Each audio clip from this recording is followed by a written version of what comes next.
বাবার দেখানো পথ ধরে দীর্ঘ ৫ দশক পর মৃতপ্রায় সিলেটের বাঁশিয়া খাল পুনর্খনন কার্যক্রম শুরু করতে যাচ্ছেন প্রধানমন্ত্রী তারেক রহমান। আগামী শনিবার দুপুরে তিনি নিজেই এই খনন কাজের উদ্বোধন করবেন। খালটি পুনর্খনন করা হলে এই অঞ্চলের কৃষি খাতের পাশাপাশি স্থানীয় অর্থনীতিতেও ইতিবাচক প্রভাব পড়বে বলে আশা করছে জনগণ। সিলেট থেকে নাজাত আহমেদ পুরো কাস্তের রিপোর্টে বিস্তারিত। ১৯৭৭ সালে সিলেটে বাঁশিয়া নদী থাকাকালীন খননের উদ্যোগ নেন শহীদ রাষ্ট্রপতি জিয়াউর রহমান। পরে ১৯৭৯ সালে তার উপস্থিতিতেই এ কাজ সম্পূর্ণ হয়, কিন্তু অযত্ন অবহেলায় প্রায় ৫৬ কিলোমিটার দৈর্ঘ্য সুরমা নদীর এই শাখাটি সরু নালায় পরিণত হয়েছে। ফলে স্থানীয়দের কাছে বাঁশিয়া এখন নদীর চেয়ে খাল হিসাবেই অধিক পরিচিত।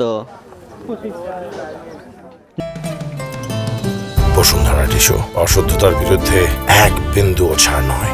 নির্বাচনী প্রতিশ্রুতির অংশ হিসেবে দীর্ঘ ৫০ বছর পর এটি পুনর্খননের উদ্যোগ নেয় স্থানীয়দের মধ্যে নতুন আশা সঞ্চয় হয়েছে। তাদের মতে এ উদ্যোগ শুধু জলাবদ্ধতা দূর করবে না, কৃষিখাতেও আনবে আমূল পরিবর্তন। অনেক জায়গা জমি ৩ ফসল ফলবে। আমাদের জোর দাবি থাকবো এই প্রজেক্টটা যাতে চলমান থাকে। পানির অসুবিধা, পানির দেওয়া করতে পারে না। পর্যায়ক্রমে খালটি পলির দ্বারা আবার পুনরায় আপনার বর্তমানে দেখতে পারতেছেন এটা আবার সংকীর্ণ হয়ে গেছে। প্রাথমিকভাবে সিলেটের খাল খনন প্রকল্পের ব্যয় ধরা হয়েছে ১২ কোটি টাকা।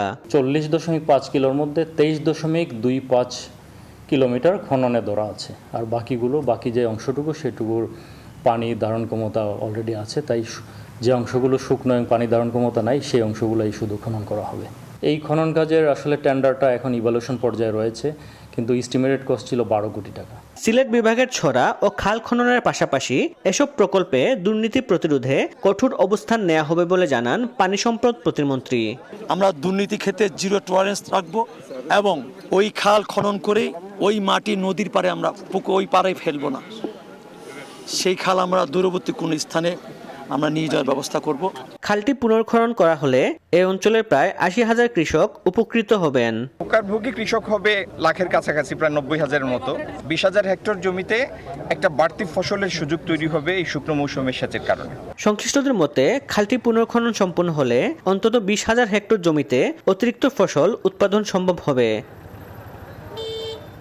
নাজাত আহমেদ পুরকায়েস্ত, নিউজ 24, সিলেট।